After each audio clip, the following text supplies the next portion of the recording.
Amen. Gloire à Dieu, c'est une joie de pouvoir être ensemble ce soir autour de la parole de Dieu.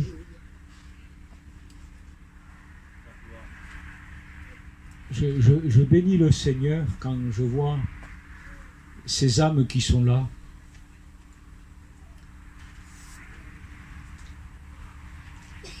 J'ai envie de le dire comme ça, je suis libre, c'est moi qui prêche.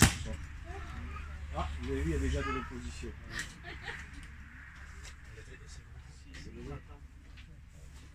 Est-ce que vous m'entendez? Amen. Ouais, il va y aller, il va y aller. Il va y aller démarrer. Je veux le dire avec mon cœur, je parle avec mon cœur, je parle avec ce que Dieu met dans mon cœur.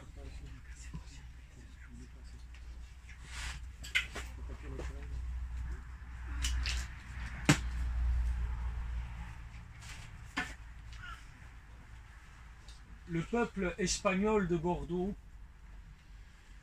est beau.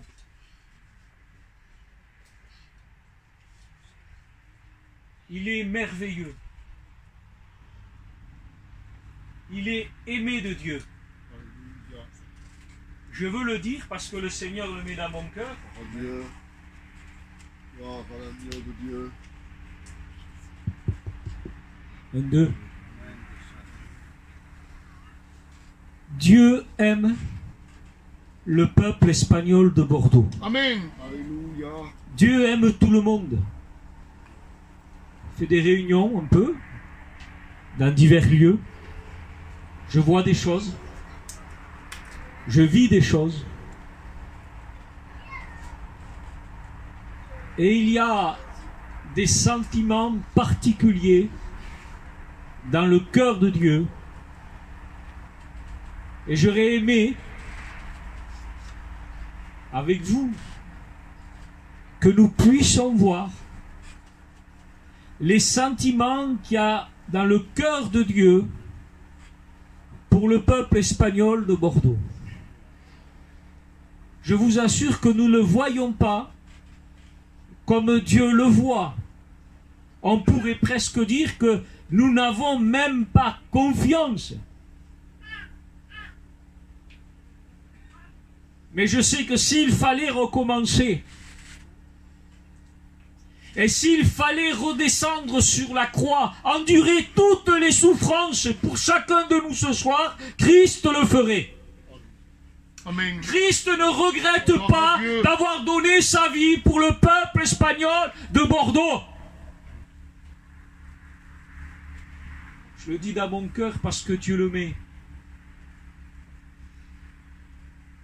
Nous sommes des vases différents. Nous recevons l'évangile et nous l'exprimons. Jean l'exprimait à sa façon à lui, Pierre l'exprimait à sa façon à lui. Et c'était comme ça. Dieu confond le cœur de l'homme, puisqu'il fonde toute une mission tzigane, c'est-à-dire toutes les ethnies gitanes qu'il y a, que ce soit en Italie, en Espagne, en Allemagne, dans le monde entier. Ils fondent une mission tzigane. Excusez-moi du mot, c'est pas péjoratif, ça veut dire qu'on nous paille. Ça veut dire avec un nom gitan. Un nom gitan, Dieu s'est servi de lui pour nous limiter, pour que nous ne nous décontrôlons pas dans des dispositions de cœur, pour que nous ne nous croyions pas peut-être particuliers ou supérieurs. Pierre était l'apôtre des circoncis, des juifs. Paul, lui, était des incirconcis. Ils se sont serrés la main d'association, et chacun a fait ce que Dieu lui a demandé. Et je voudrais vous le dire simplement de la part de Dieu. Dieu vous aime. Dieu vous aime. Dieu a des plans. Dieu a des projets. Que Dieu soit béni. Je voudrais lire, c'est un texte. Alors je voudrais que vous soyez attentifs. Ça serait important ce soir que vous croyiez réellement que ce n'est pas ma pensée ni moi qui parle. C'est pour cela qu'on va lire la parole de Dieu ensemble.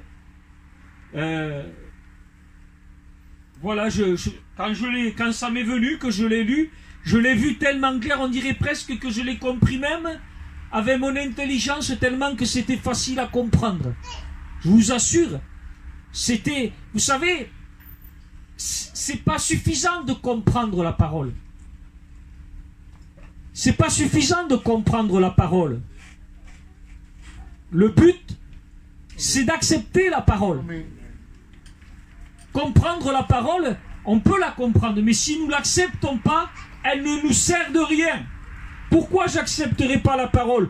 Parce que je suis incrédule. Ah non, moi je crois en Dieu. Non, ceux qui ont la foi acceptent la parole. Mais pas la pensée de l'homme, tu ne veux pas l'accepter, je te comprends. C'est pour cela, je vais lire la parole. Écoutez bien, ça se trouve dans le livre d'Ézéchiel, chapitre 3. C'est juste l'introduction. Ne vous déconcentrez pas. Écoutez bien. Fils d'homme, je t'établis comme sentinelle sur la maison d'Israël.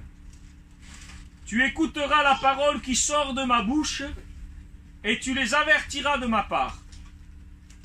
Quand je dirai aux méchants, oui, tu mourras, si tu ne l'avertis pas, si tu ne parles pas pour avertir le méchant de se détourner de sa mauvaise voie pour lui sauver la vie, ce méchant mourra dans son injustice, mais je te réclamerai son sang.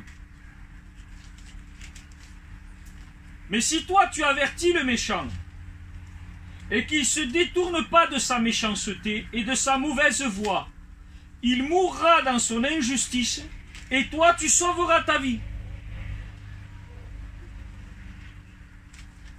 Si un juste se détourne de sa justice et fait ce qui est pervers, je mettrai un piège devant lui et il mourra. C'est pas, je l'ai dit la dernière fois, c'est pas un piège de Satan, ça. C'est un piège de Dieu. Il est écrit dans le livre, je crois que c'est dans le livre d'Ézéchiel, je ne sais pas, je vais regarder. Oui, je vais vous le lire, regardez. Il faut dire ce que la Bible dit. Je ne veux pas dire ce que je pense.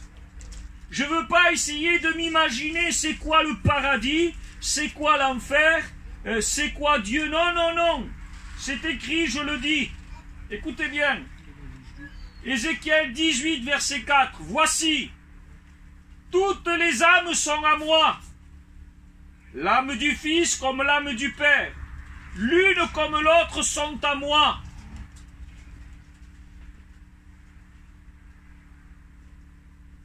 L'âme n'appartient à personne d'autre qu'à Dieu. C'est la Bible qui le dit.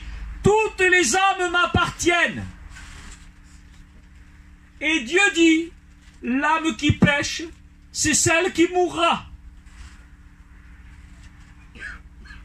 Je voudrais que ce soit clair. Dans le Dieu que nous annonçons, dans l'évangile qui s'est fait connaître à nous, qui nous a été révélé, dans tout le respect qu'on se doit, non pas dans la vaine manière de vivre que nous avons reçue de nos pères, non pas dans des églises en pierre froide, non, dans l'évangile qui est parvenu il y a quelques années maintenant, et qui a mené un réveil au milieu du peuple gitan il y a 60 ans. Santo. Dieu est venu apporter la vérité. Amen. Au travers d'un réveil de Pentecôte, où le Seigneur est venu toucher des gens qui ne savaient pas lire, qui ne savaient pas écrire, et il les a remplis du Saint-Esprit. Ils ont manifesté des dons, ils sont passés par les eaux du baptême, ils se sont levés pour servir le Seigneur, ils ont imposé les mains aux malades, les malades étaient guéris, les morts ressuscités. Voilà le Dieu que nous vous annonçons. Amen. On ne peut pas annoncer un autre Dieu que la parole. On ne peut pas annoncer un Dieu basé sur nos sentiments. Sinon on va se tromper. Sinon, on va se trouver dans la confusion. Tu ne te feras aucune image de ton Dieu. Le seul Dieu qu'on peut annoncer, accepter, c'est le Dieu de la parole. Alléluia.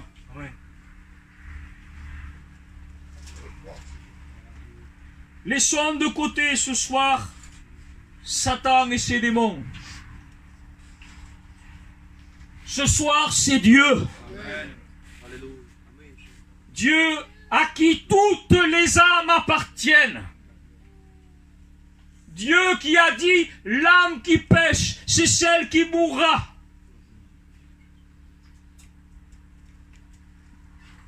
Et sur ce, les témoins de Jéhovah disent que l'âme meurt. L'âme ne peut pas mourir parce que l'âme a été insufflée par Dieu à la création. Et tout ce qui vient de Dieu est éternel. Quand la Bible dit que l'âme qui pêche est celle qui mourra, il parle de la mort biblique. La mort biblique, c'est la séparation d'avec Dieu. Elle est produite par le péché. Par le péché, l'homme est séparé de Dieu. Et la Bible dit autrefois, vous étiez morts dans vos péchés. Le péché amène la mort. C'est pour ça que Dieu haït le péché. Parce que Dieu t'aime. Et Dieu ne peut pas profiter avec toi de son amour parce que ce qui règne sur ta vie, c'est le péché. Ton maître, c'est le péché. La Bible ne dit pas, excusez-moi, je ne veux pas froisser, que Satan ne règne donc pas dans votre corps mortel. Il dit non, que le péché ne règne pas dans votre corps mortel. Le plus puissant dans le mal, ce n'est pas Satan, le plus puissant dans le mal, c'est le péché. Christ n'est pas mort à cause de Satan, Christ est mort à cause du péché. Quand un sorcier qui pratique des techniques occultes, qui prend des sangs des animaux, j'en ai rencontré en Argentine un homme prenait des bains dans du sang animal. Quand des personnes comme ça se tournent vers Jésus, ils sont délivrés. Amen. Santo. Une personne qui se détourne du péché, la Bible dit celui qui est né de Dieu, il se garde lui-même et Satan ne peut le toucher. La porte ouverte à Satan et aux démons, c'est le péché. Quand le péché a été sorti d'un cœur, l'ennemi ne peut plus rien. Amen. Entends cela. L'ennemi ne peut plus rien. Et là, sur ta chaise, si tu confesses que Christ est le roi des rois et le Seigneur des seigneurs sur ta vie, tu es libre. Amen. Alléluia. Une personne dans la parole de Dieu est venue vers Jésus. Et elle a dit ainsi, fais quelque chose pour moi. Ma fille, elle est chez moi. Elle est tourmentée par le démon. Elle n'était pas là, elle n'était pas présente, elle était loin, elle était dans la maison. Et Jésus a été touché par la foi de cette femme. Il a dit qu'il soit fait selon, il a dit qu'il soit fait selon ta foi. Et quand cette femme, elle est rentrée chez elle, elle a trouvé sa fille complètement guérie, complètement libre. Aucune réprimande, rien, seulement la victoire de Jésus. Amen. La foi dans le nom de Jésus. Amen. Est-ce que je dis qu'il ne faut pas prier? Si c'est nécessaire, il faut prier. Mais ce que je dis, c'est que la puissance, elle est dans la foi au nom de Jésus. Alléluia. Est-ce que vous le croyez? Amen. Disons Amen. Amen. Ce qui a de la valeur, c'est de proclamer le nom de Jésus. Ce qui a de la puissance, c'est de vivre le nom de Jésus. C'est d'être animé du nom de Jésus. Oh, j'ai envie de le dire encore. Quel peuple merveilleux. Amen. Vous êtes un peuple merveilleux. Nous sommes un peuple aimé de Dieu. Nous sommes un peuple rejeté de toute la vie. Je voudrais vous dire les mots que Dieu m'a dit. Je ne veux pas sortir de ce que Dieu m'a dit parce que je peux pas rajouter à ça. Écoutez bien. Je ne peux pas lire tout le texte, il est long. Est-ce que vous êtes avec moi? Le texte est long.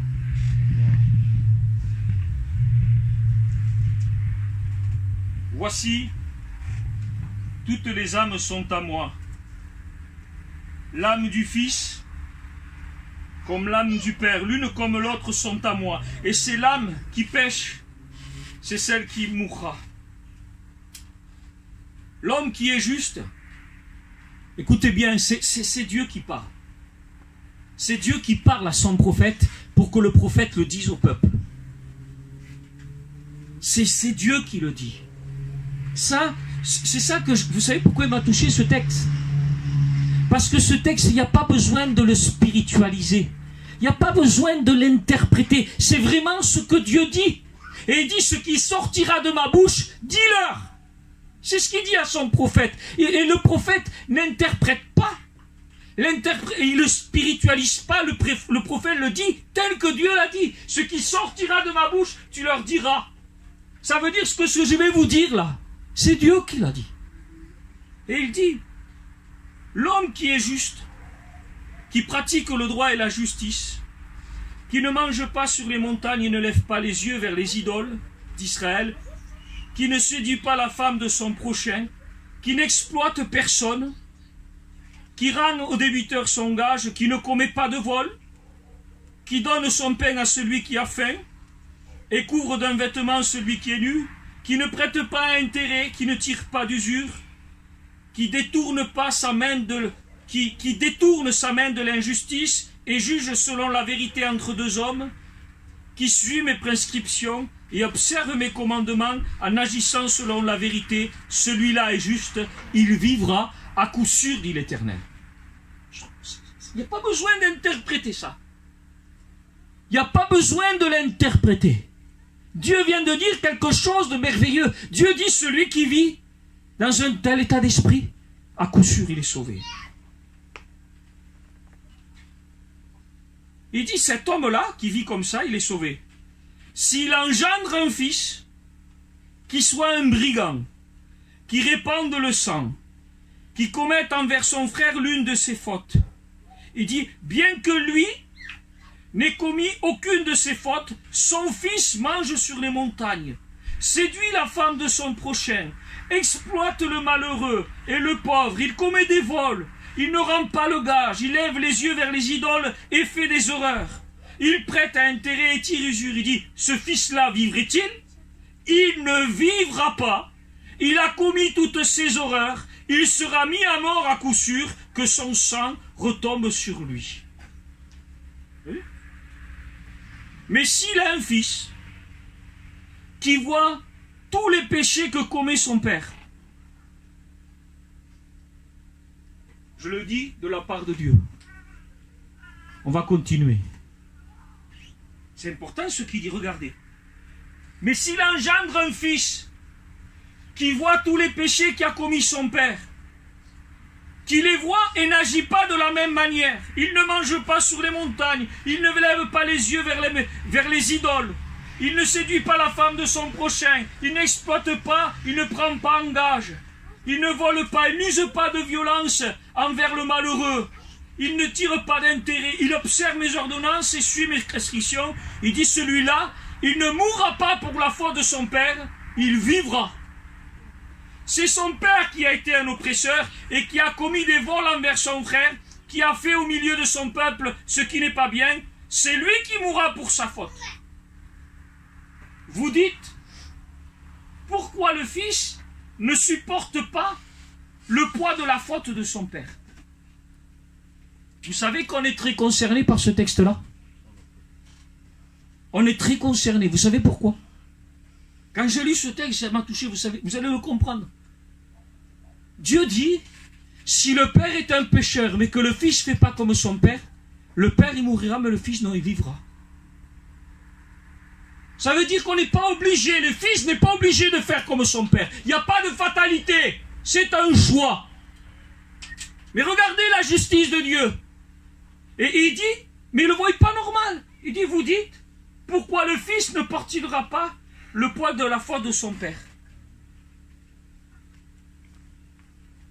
Je pèse mes mots, je veux pas, voilà, on est entre nous, mais je veux que ça reste normal ce que je dis.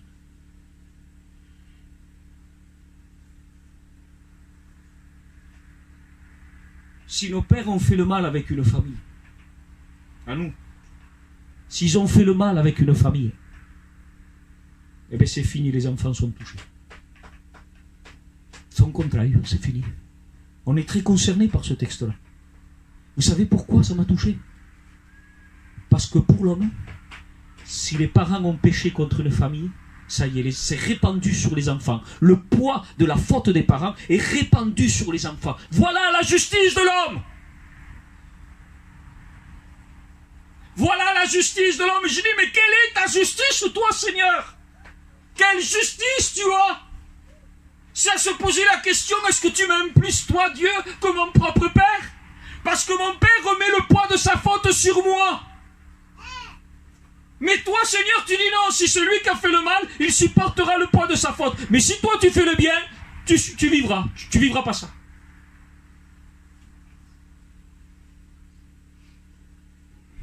Dieu n'est pas un homme.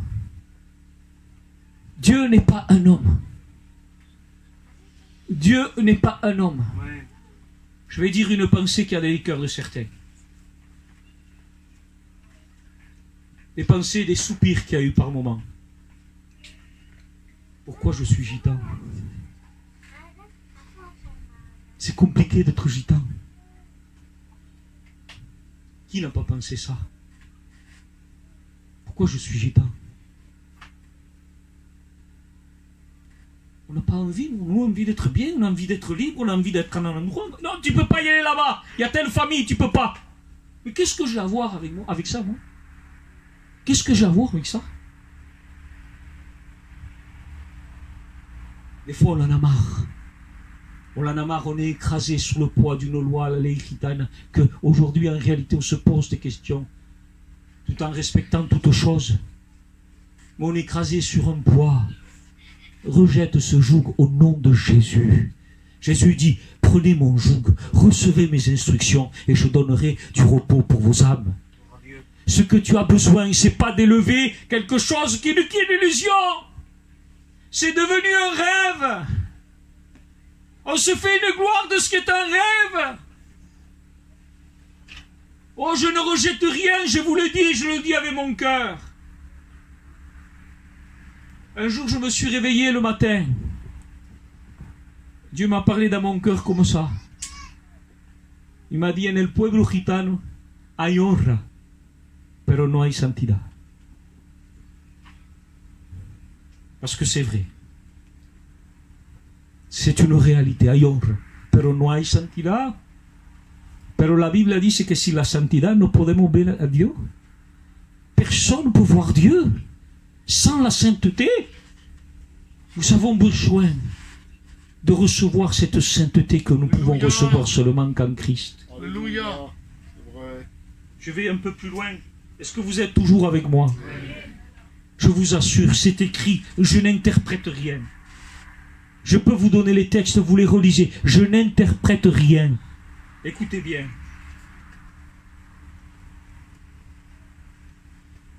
Vous dites, pourquoi le fils ne supporte-t-il pas le poids de la faute de son père?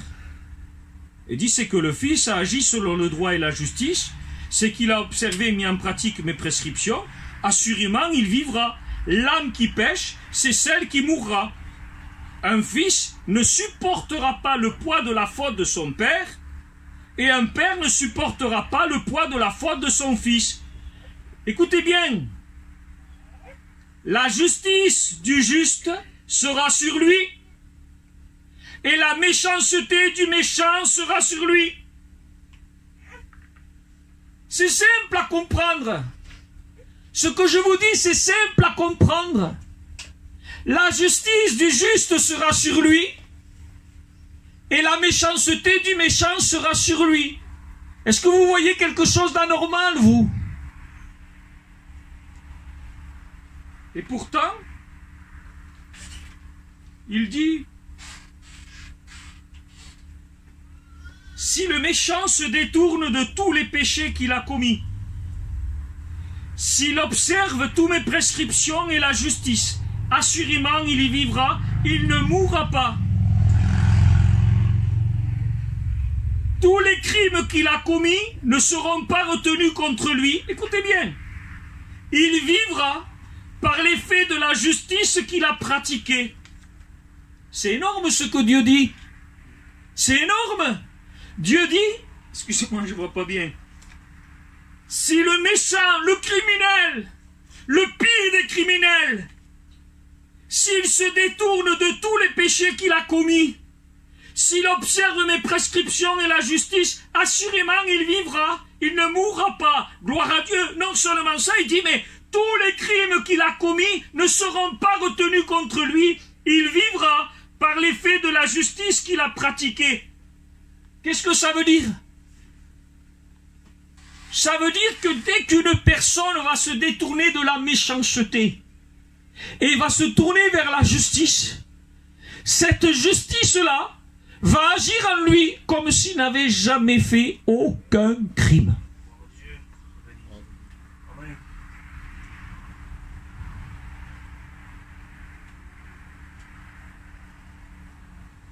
Est-ce que je désire la mort du méchant, dit le Seigneur, l'Éternel? Il dit, n'est-ce pas ce que je désire qu'il se détourne de sa mauvaise voie et qu'il vive? C'est des questions que Dieu pose. Il dit, est-ce que je désire la mort du méchant? Ou est-ce que je désire qu'il se détourne de ses mauvaises voies et qu'il vive? Ou alors, toi, tu es en train de penser, non, moi je veux vivre et rester dans la mauvaise voie. C'est impossible. C'est pas écrit dans la Bible.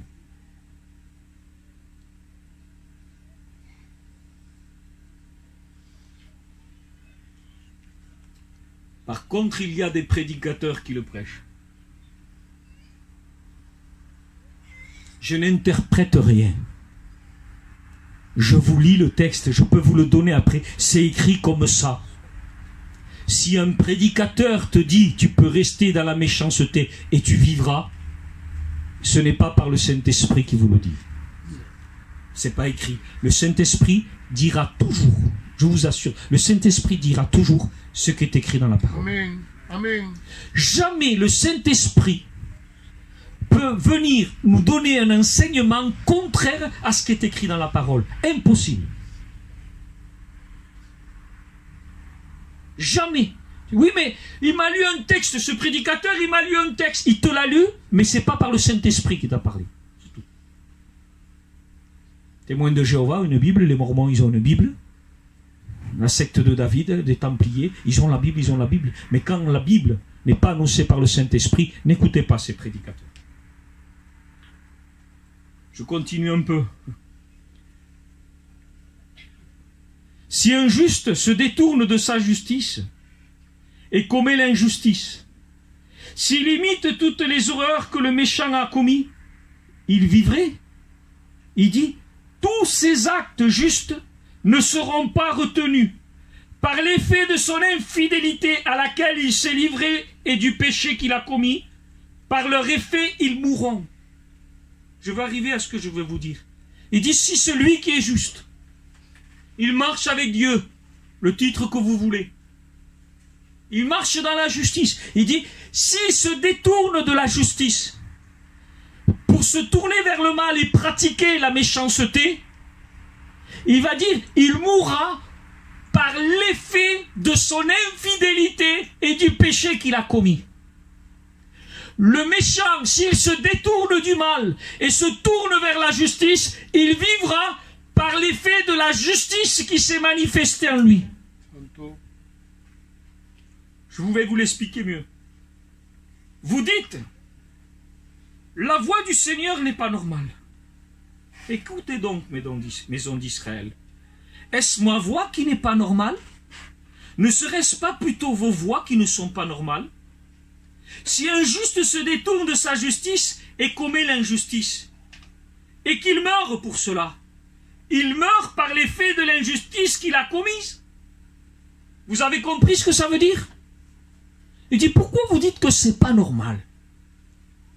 C'est pas moi qui le fais mourir. Si le juste se détourne de la justice pour pratiquer le mal, c'est pas moi qui le fais mourir, parce que c'est pas Dieu, c'est Dieu qui a créé cette dimension de l'enfer, ce lieu où vont résider ceux qui seront touchés par la seconde mort, c'est-à-dire la séparation d'avec Dieu pour l'éternité.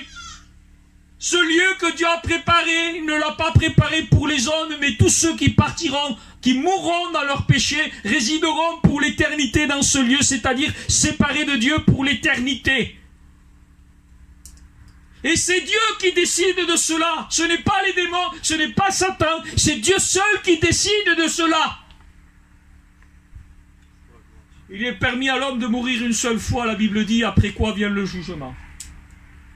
Arrêtez de croire que le mal, c'est Satan, c'est les démons, c'est lui qui entraîne les âmes à l'enfer. C'est faux, c'est faux, c'est faux. C'est Dieu qui décide de tout. Et de la crainte dans ton cœur. Amen. Et de la crainte devant Dieu. Gloria a Dieu. Et devant crainte devant le Dieu que nous annonçons. Alléluia. Je suis rien, je suis rien. Je suis le premier de tous les pécheurs. Chaque jour, si j'ai pas la foi, je m'arrête. Je contemple mon état, je contemple ma misère, je contemple que je suis quelqu'un de méchant. Et s'il n'y avait pas la foi dans l'amour de Dieu, je m'arrêterai, je laisserai tout tomber. Verdad, Seigneur. Gloria a Dieu. Et quand le découragement vient, quand je vois ce que je suis, il y a un lien qui ne peut pas se détruire. Parce que ce lien, il ne repose pas sur mes œuvres. Il m'aime. Dieu m'aime. Dieu m'aime. Dieu m'aime et c'est tout et je ne peux rien faire. Rien ne me séparera de l'amour de Dieu manifesté en Jésus-Christ. Rien. La Bible le dit. Rien. Ni les hauteurs, ni les profondeurs, ni les êtres d'en haut, ni ceux d'en bas, ni les anges ne peuvent me séparer. Ni aucune autre créature ne peut me séparer de l'amour de Dieu manifesté en Jésus-Christ. Fini. C'est pour ça que je continue à marcher avec Dieu. C'est pour ça que je suis avec vous. Sinon je ne pourrais pas. Mais la Bible dit, ne craignez pas ce qui peut tuer le corps, mais qui ne peuvent pas toucher l'âme. Craignez plutôt celui qui a le pouvoir d'envoyer l'âme dans la géhenne. Et ça, c'est pas Satan, celui qui a le pouvoir d'envoyer une âme dans la géhenne, dans ce que nous appelons l'enfer. C'est Dieu. Alors crains Dieu. Vous dites que les voies de Dieu, c'est pas normal. Seigneur, un criminel. On prend ça pour comprendre un peu. Un criminel qui a fait du mal, qui a tué, qui a fait du mal à des enfants, dans sa cellule de prison. Il lit la Bible, il est touché dans son cœur. Il se repent devant Dieu. Dieu dit, il vivra.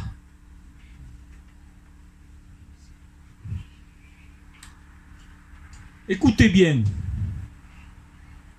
Le péché, c'est grave. Péché, c'est grave.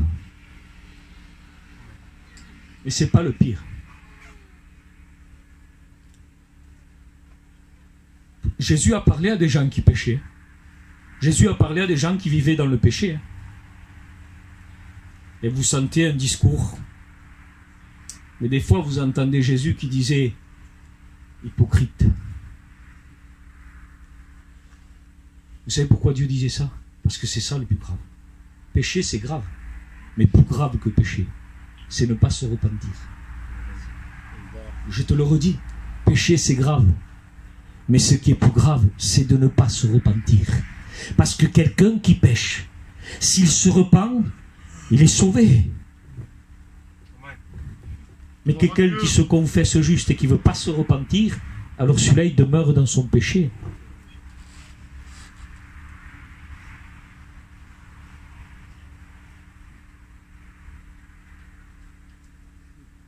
Je termine. Si un homme se détourne de sa justice et commet l'injustice, et qu'il meurt pour cela, il meurt par l'effet de son injustice qu'il a commis. Si un méchant se détourne de la méchanceté qu'il a commise pour pratiquer le droit et la justice, il fera vivre son âme. Ça veut dire que c'est pas Dieu. Si quelqu'un qui marche dans la droiture, il s'en détourne pour pratiquer le péché, il meurt par l'effet de son choix. Il meurt pas parce que Dieu dit tu meurs. Il meurt parce que si vous voulez, il fait le choix de se détourner de la justice pour se tourner vers l'injustice. Donc ce qui le fait mourir, c'est pas Dieu qui dit tu meurs, ce qui le fait mourir, c'est son injustice. De même que celui qui est méchant et qui se tourne vers la droiture et qui vit les prescriptions de Dieu, il vivra par le choix qu'il a fait. Il fera vivre son âme. C'est ça que ça veut dire. Ça veut dire que c'est pas un choix arbitraire de Dieu de mettre une personne dans le repos ou dans un endroit de tourment pour l'éternité. Non, c'est ce que l'homme fait. C'est pour ça qu'il est écrit. La maison d'Israël dit, la voix du Seigneur n'est pas normale. Serait-ce mes voix qui ne sont pas normales, maison d'Israël? Ne serait-ce pas plutôt vos voix qui ne sont pas normales? C'est pourquoi je vous jugerai chacun selon vos voies, maison d'Israël. Revenez et détournez-vous de tous vos crimes, afin que votre faute ne soit pas une pierre d'achoppement. Rejetez loin de vous tous les crimes qui vous ont rendus criminels. Faites-vous un cœur nouveau et un esprit nouveau. Pourquoi devriez-vous mourir, maison d'Israël? Car je ne désire pas la mort de celui qui meurt. Convertissez-vous donc et vivez. Amen. Gloire à Dieu. Je vais conclure avec ce texte-là. Je vous assure que j'ai rien interprété, je vous ai lu la parole de Dieu. Écoutez bien. Parce qu'il ne faut pas se tromper quand on parle de pratiquer la justice. On n'est pas sauvé par nos œuvres. On n'est pas sauvé par nos œuvres.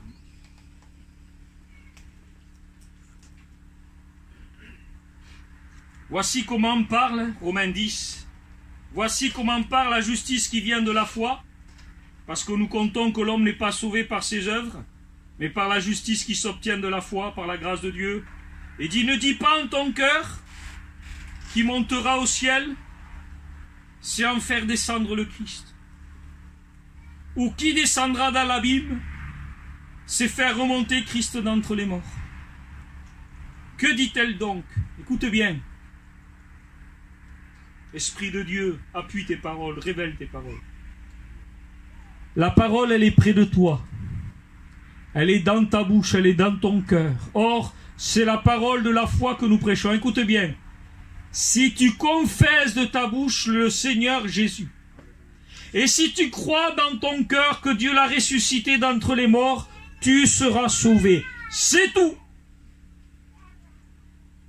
Pour être sauvé, c'est tout. Si quelqu'un veut être sauvé ce soir, je vous le relis. La parole, elle est près de toi, dans ta bouche et dans ton cœur. Or, c'est la parole de la foi que nous prêchons. Si tu confesses de ta bouche le Seigneur Jésus, et si tu crois dans ton cœur que Dieu l'a ressuscité d'entre les morts, tu seras sauvé, car Alléluia. c'est en croyant du cœur qu'on parvient à la justice, et c'est en confessant de la bouche qu'on parvient au salut. Que Dieu soit béni. Amen. Alors il y en a qui disent, c'est trop facile pour se sauver alors. Je crois seulement. Oui, tu crois, tu confesses du cœur et dis tu parviens à la justice.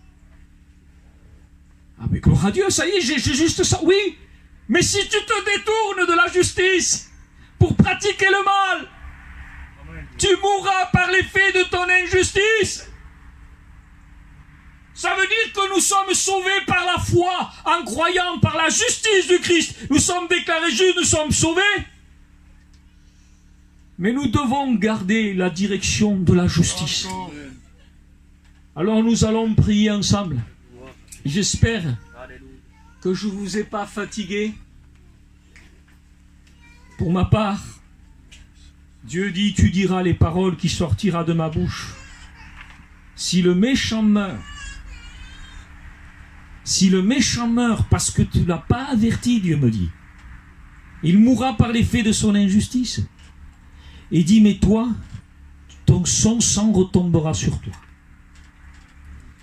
Et l'apôtre Paul a dit, je suis pur du sang de vous tous. Alors c'est simple ce soir, vous voulez qu'on s'incline devant Dieu? On va s'incliner devant Dieu.